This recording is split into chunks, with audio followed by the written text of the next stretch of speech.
set time for judgment. Why must those who know him look in vain for such days? There are those who move boundary stones. They pasture flocks they have stolen.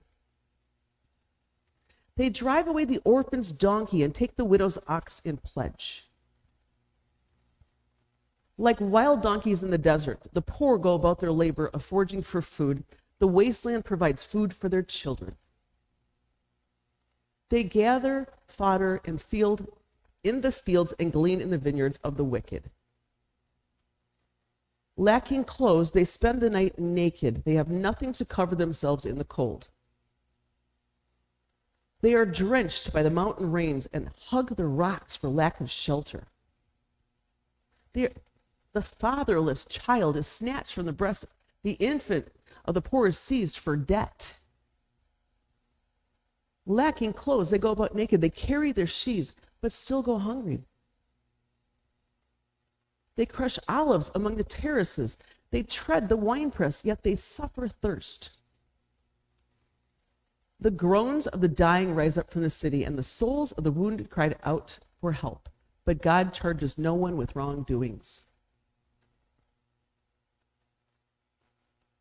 There are those who rebel against the light, who do not know its ways or stay in its path. When daylight is gone, the murderers rise up, kills the poor and needy, and the night steals forth like a thief. The eye of the adulterer watches for dusk. He thinks, no eye will see me, and keeps his face concealed. In the dark, thieves break into houses, but by the day they shut themselves in. They want nothing to do with the light. For all of them, midnight is their morning. They make friends with the terrors of darkness. Yet they are foam on the surface of water. The portion of the land is cursed, so that no one goes to the vineyards. As heat and drought snatch them away, the melted snow, so the grave snatches away those who have sinned. The womb forgets them. The worms feast on them. The wicked are no longer remembered, but are broken like a tree. They prey on the barren and childless women, and to the widows they show no kindness. But God drags away the mighty by his power. Though they become established, they have no assurance of life. He may let them rest in a feeling of security, but his eyes are on their ways. For a little while they are exalted, and then they are gone. They are brought low and gathered up like all the others. They are cut off like heads of grain. If this is not so, who can prove me false and reduce my words to nothing? There's a lot in here. Job is going through real life, just like us. Go ahead and sit down. Job has been getting it from all sides. His friends are just tearing him down, and no one's there to support him at all. He just gets it from all sides. And he's at this point where he doesn't know what else to do again. Okay? He should be inspirational to us because he keeps coming back, seeing the light. So this week, I got to go, sharing this yesterday too, an intake meeting with the Wisconsin State Patrol officer. State PO officer, thank you. And as I'm sitting there, asking all these questions, I didn't get to look at the flyers, and I had my glasses, I couldn't see them anyway. All the forms you got to sign and stuff. I'm thinking about Job. I'm thinking about this chapter a lot. And I'm thinking about how the world practices a completely different view of justice than God does. I shouldn't need to push that. I should not need to push that for anybody on that side. But I didn't have friends asking me questions or criticizing me. It was in my head. I was being convicted by so many different questions that I never would have asked myself, but I heard them presented to someone else. And on the way back, we talked about it, and how personal these questions were, how crazy they were, how it made me think about me and what I got to fix.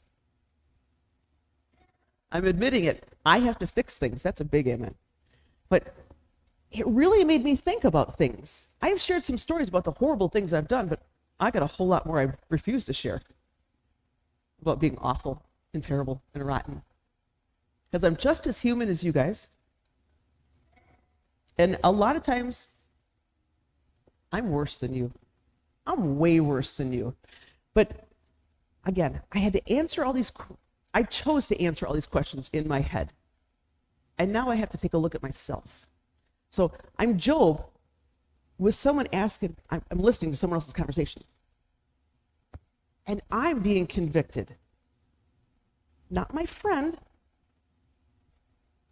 This person's not, I don't know this person. Not the one I'm with. But I'm being convicted the entire way through. And I'm starting to question a lot of things. So let's start right up in verse 1. This is one that really trips us up more than we understand. Why does the Almighty not set times for judgment? Why must those who know him look in vain for such days? This is a warning. Job knows that God has a plan for everything.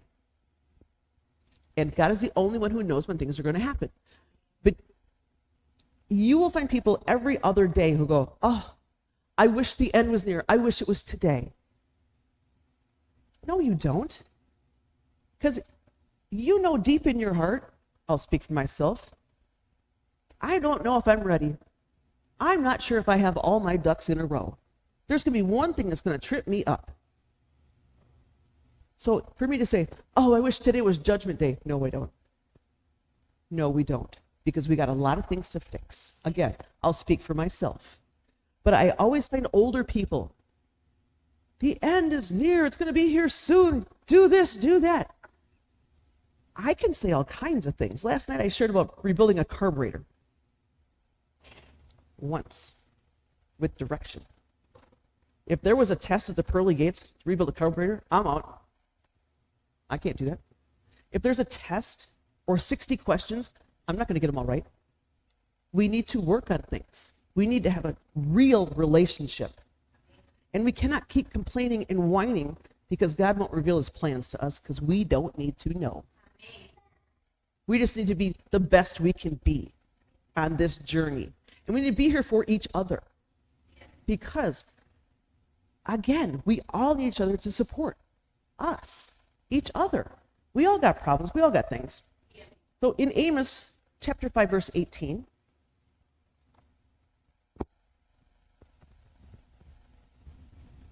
woe to you who long for the day of the Lord. Why do you long for the day of the Lord? That day will be darkness, not light. This is what I'm talking about. This should be a warning for all of us. We like to say we're in a right relationship with God. On Sundays, on Wednesdays, maybe Saturday. Maybe. But there's 4 other days during the week. And we come to church on Sunday, we're here for like an hour-ish, 2 hours. That's a whole lot of time for us to get ourselves in trouble. It doesn't take us any time at all to get right back into that bad place. We had breakfast at the hotel. Now I'm suddenly someone who's been incarcerated. For whatever reason, I picked the chair against the window. So no one can go behind me. I'm backing up. I'm in that chair with nobody behind me. The problem was, on the other side was a TV. I can't look, Dan, I can't look, Dan. The news was on the TV. I could do this. Hyperventilating, like an idiot. I didn't get up and move. I just tried to handle it on my own. And it didn't work. I literally like this, put my head in front of my eyes. Are you okay? People would stop. Are you okay? I'm like, I'm fine. But I can't watch the news. It took me a split second to go right back into that. I didn't have to watch it. No one was forcing me, but it was there. And I was. This is why we should not pray for the day to come, because we are not ready.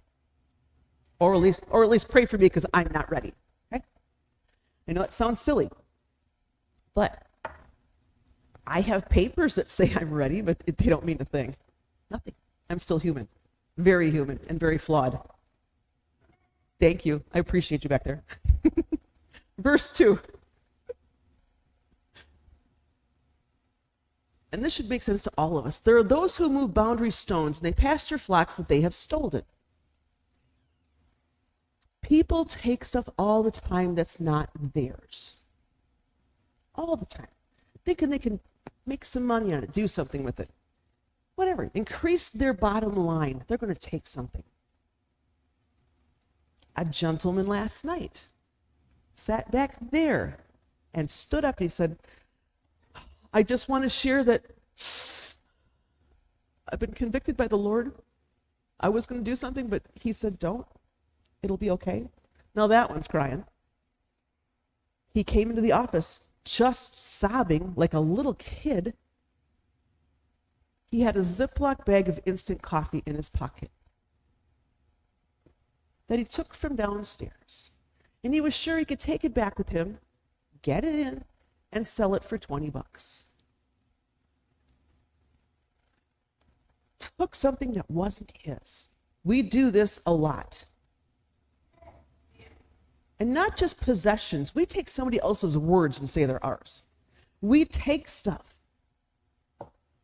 And here they take the land from someone else, move the rocks. Years ago, the neighbors over here put a flower garden out.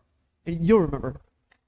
The pastor at the time was a cantankerous, grouchy old man. Screaming fights in the yard. The city had to come out and measure lines and whatnot because the rock was this far over the line.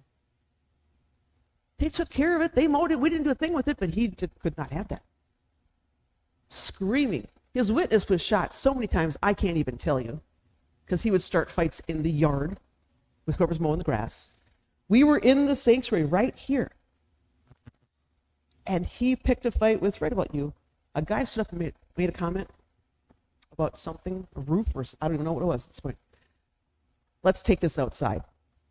This is not a joke. He stomped down, and he and the guy went outside. But if there was something here at the church, and he needed it, he would take it home with him. He wanted everyone to follow rules, but he only followed the ones he chose. This is how we are. And Job, the warning is, don't take stuff that isn't yours. Don't take advantage of widows, or you'll be treated like this when you get to heaven. This will all come back to you, and it's going to make you just, miss the bus. We think we're doing everything right, but still we're doing something wrong. Verses 3 through 12. My head's going to be this big. Oh, yes. Thank you. They drive away the orphans' donkeys and take the widow's ox in pledge. They thrust the needy from the path and force all the poor of the land into hiding. Like wild donkeys in the desert, the poor go about their labor of foraging for food. The wasteland provides food for the children. They gather fodder in the fields and glean in the vineyards of the wicked. Lacking clothes, they spend the night naked. They have nothing to cover themselves in the cold. They are drenched by mountain rains and hug the rocks for lack of shelter. The fatherless child is snatched from the breast. The infant of the poor is seized for debt. Lacking clothes, they go about naked. They carry the sheaves but still go hungry. They crush olives among the terraces. They tread the winepress, yet they suffer from thirst. The groans of the dying rise from the city, and the souls of the wounded cry out for help. But God charges no one with wrongdoings. This is where we get stuck in our heads all the time. Why isn't that person getting taken care of? You know what they did? It's not about them, it's about us. And Job struggles to understand why God does not give a solution for this problem. Why does he let the wicked keep living? And this is a conversation we had all weekend. Life is not fair.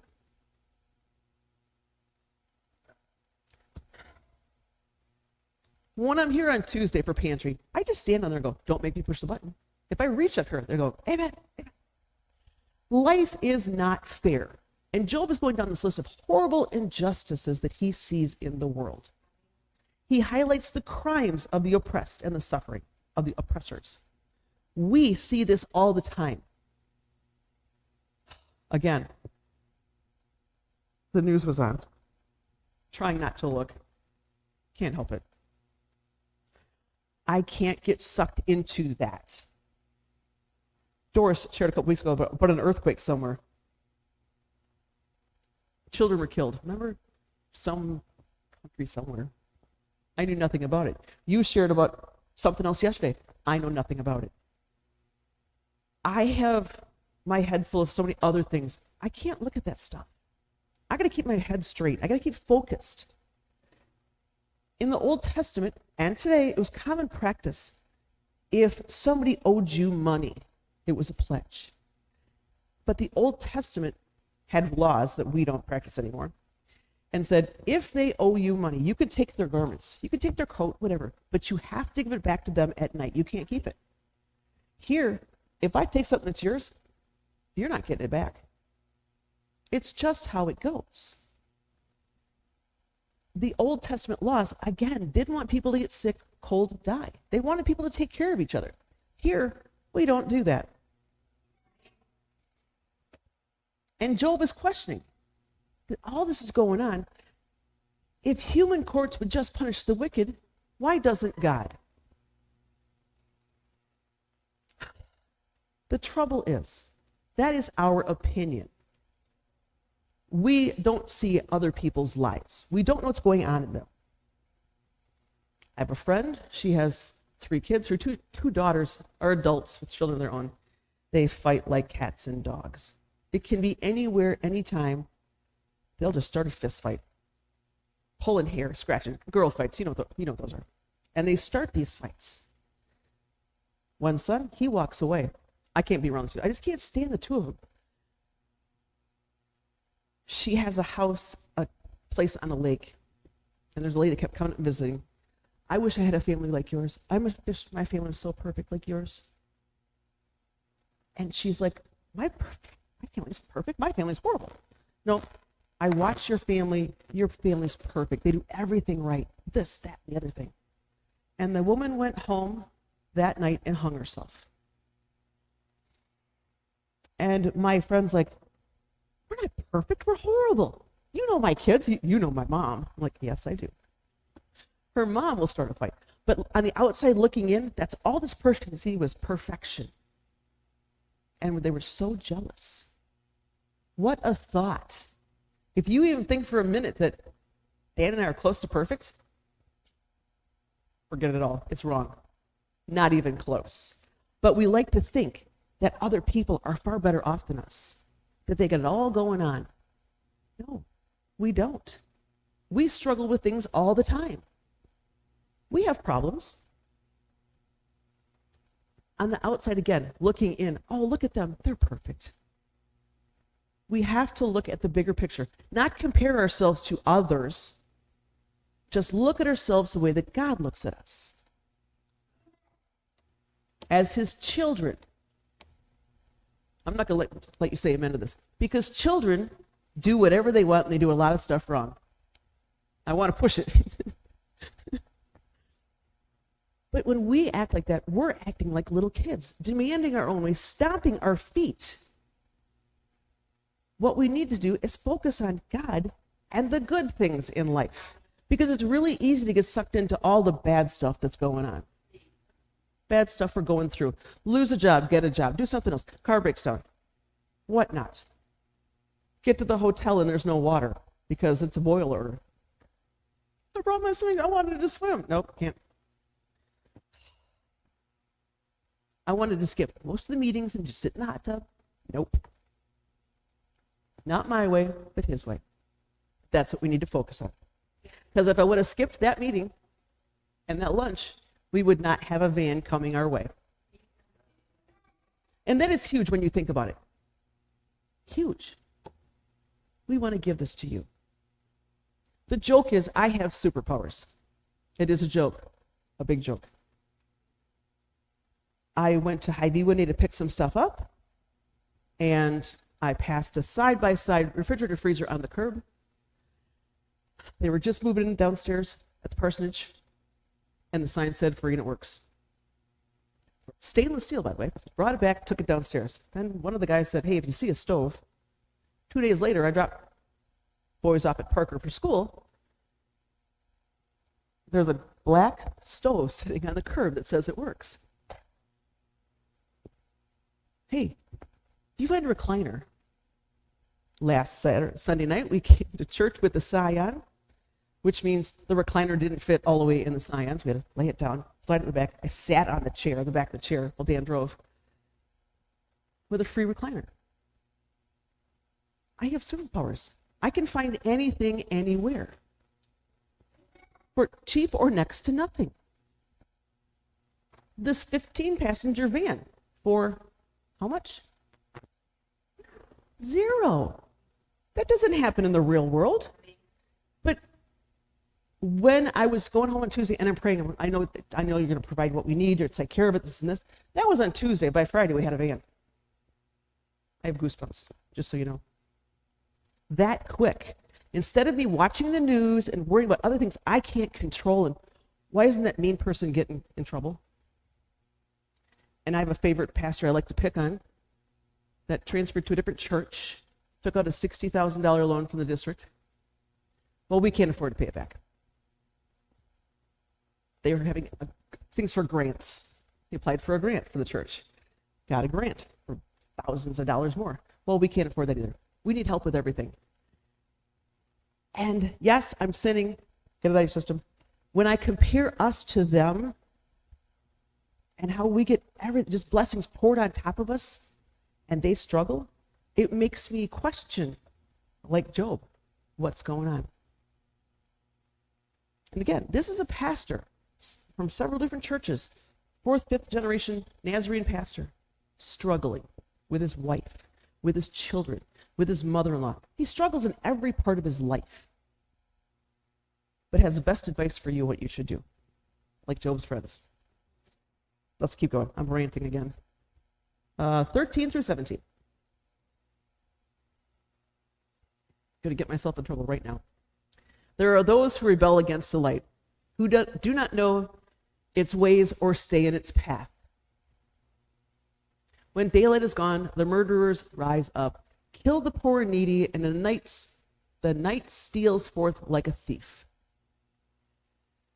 The eye of the adulterer watches for dusk. He thinks, no eye will see me, and he keeps his face concealed. In the dark, thieves break into houses, but by day they shut themselves in. They want nothing to do with the light. For all of them, midnight is their morning. They make friends with the terrors of darkness. Job describes the rebellious crimes that are being committed under the cover of darkness. And that doesn't mean nighttime darkness. People can live in a very dark place in their lives. No matter what time of day, light, dark, in between, doesn't matter. There's murders going on. There's adultery going on. In the Planet Fitness parking lots. Sorry, that made me laugh. Share that story. There's burglary, people stealing things. It goes on all the time. But they stay away from the light. Not the switch light, not the outside light, the light as much as possible. They want nothing to do with that. And some people will do whatever it takes to satisfy their flesh. And they will hide it until the very end. Thank you.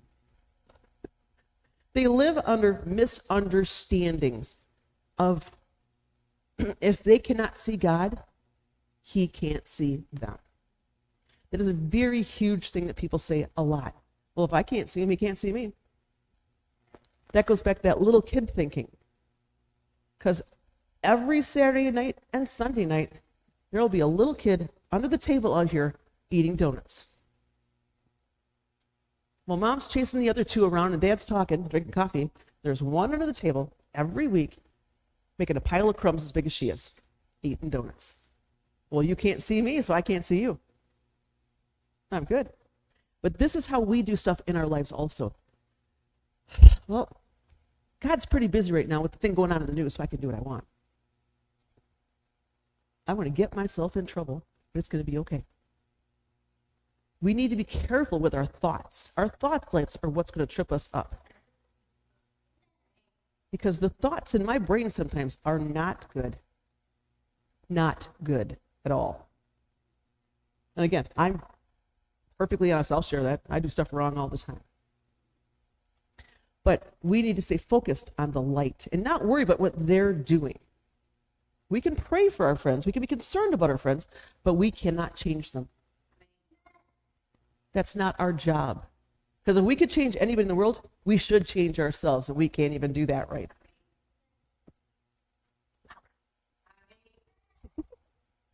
All right, 18 through 21.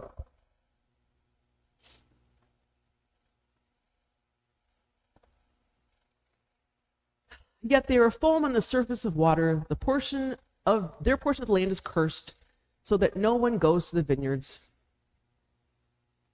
As heat and drought snatch away the melted snow, so the grave snatches away those who have sinned.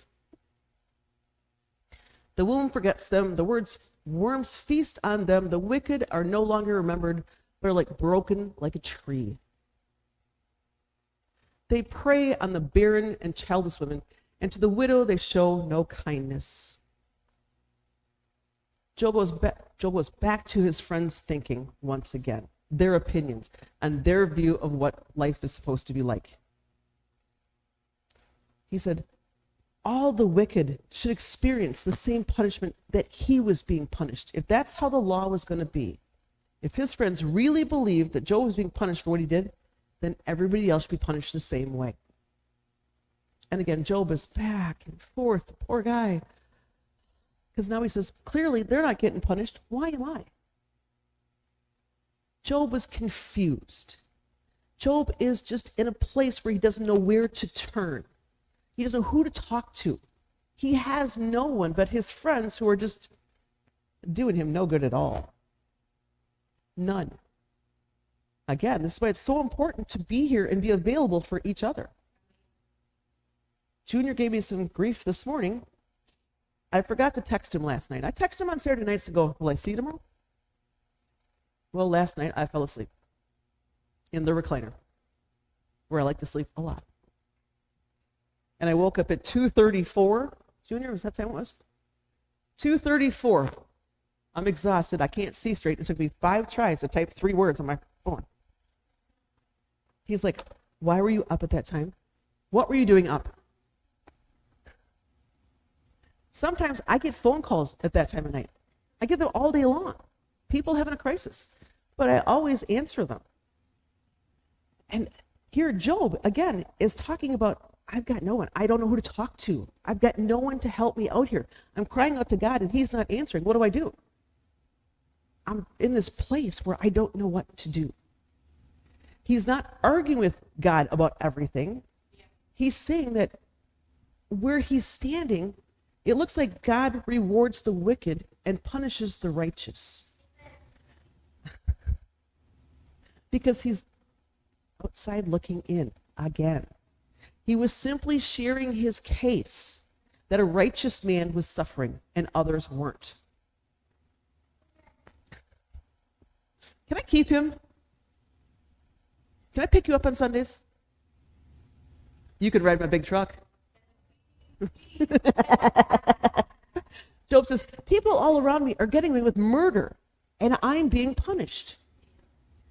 And we've all been here in this particular place in life.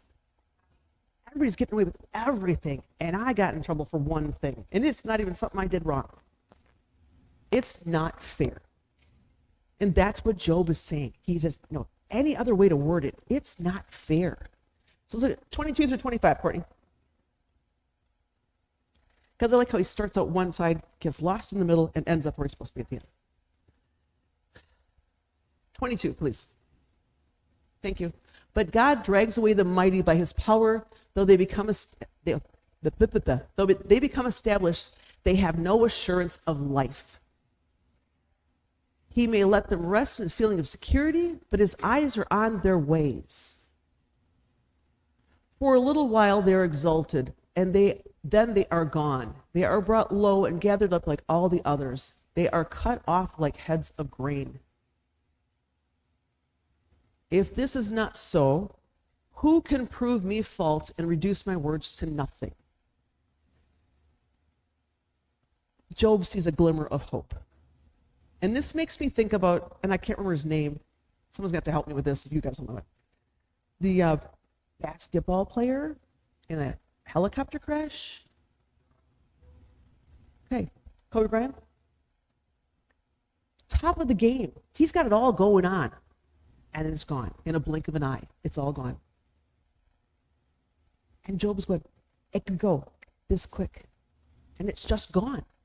He seemed to have everything in the world that he wanted, but then it was gone. Just like us. We need to understand that God is the only one who's going to judge, and he's going to determine our wrongdoings, and he's going to take care of the world. We don't have to worry about bad people because he's got it under control.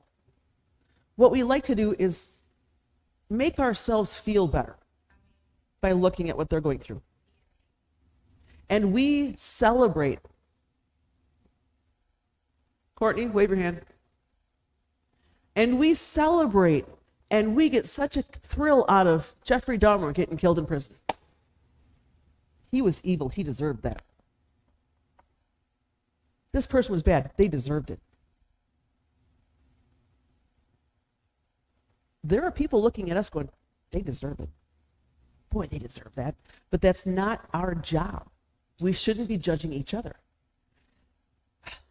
Job's personal declaration here in this chapter is of integrity and a call to uphold truth in the face of adversity. The hardest thing we can do, hold on to our faith when life sucks. Because it's going to. Reflecting the struggle between faith and doubt that we have every day is Job's story. And he tries his best to hold on to it. And then he's got it by one finger, hold it back, and then he pulls it back in again. Just like us, it's back and forth and back and forth. We need to know without a doubt that we are going to face things that we don't want to do. That we're going to have times that we just give up. Lots of times I tell Dan, I'm calling in today. He's like, no, you're not. Yeah, I just don't feel it. I'm not going to church this morning. Yes, you are. I don't care. Get up. Or, I don't want to go visit this person because they're really grouchy and I don't want to see them. You're going. It's your job. It's your position as a pastor to go visit those people. It's your position as a pastor to sit in the office while someone's in there crying over something that happened 20 years ago and they don't know how to handle it. It's not my job to judge them. It's my job to be there for them. And Charles Spurgeon puts this chapter of Job this way. Job challenges all men and women to contradict what he affirms, that the righteous may be greater sufferers and the wicked may for a while prosper, but that God will, in the end, overthrow the ungodly and establish the righteous. In the end, God's got it under control. Period. That's the only thing we should be focusing on. Because every time we think we're at the worst point in our life, something else happens. Here's where I can get an amen over here. Something else happens, and it just gets worse. But we are still here today. We still have faith. We still have hope. No matter what happens, we still have that. And for that, we need to praise God every minute, even when we're going through the worst times. Because, again, we have them also. The worst times ever. I'm finished with another dumb story.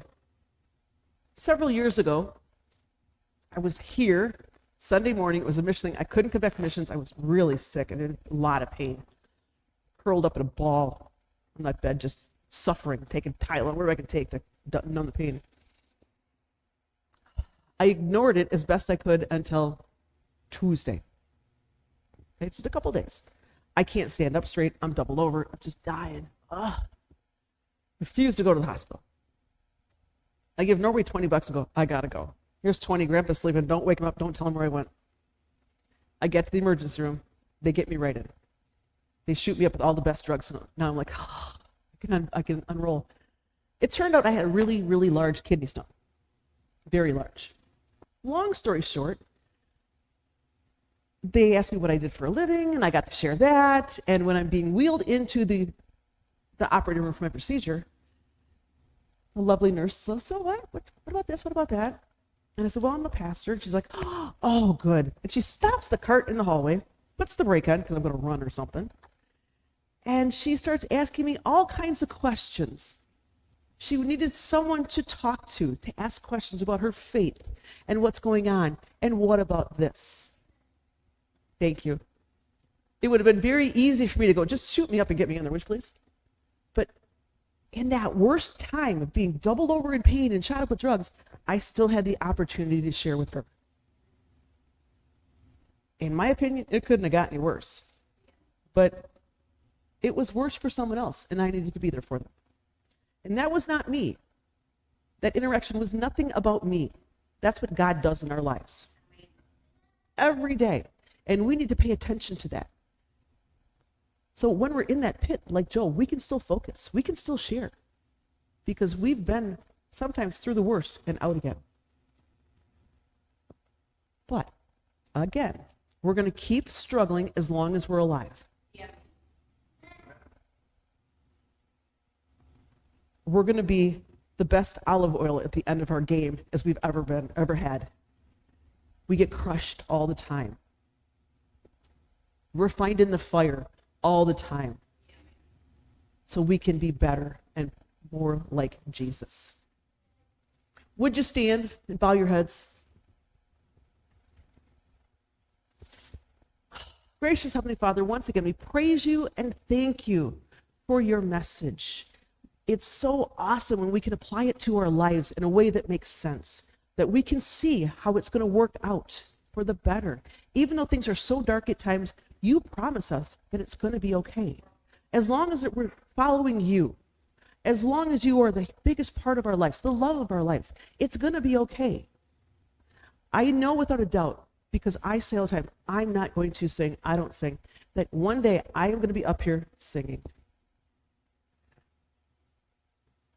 I just want my brothers and sisters to know that they won't be here that day, but I'll be up here singing all by myself. So I can prove that I can sing. But in the meantime, I've got to work on myself. I've got to start surrendering more and more. Just like all of us, we got to surrender more and more.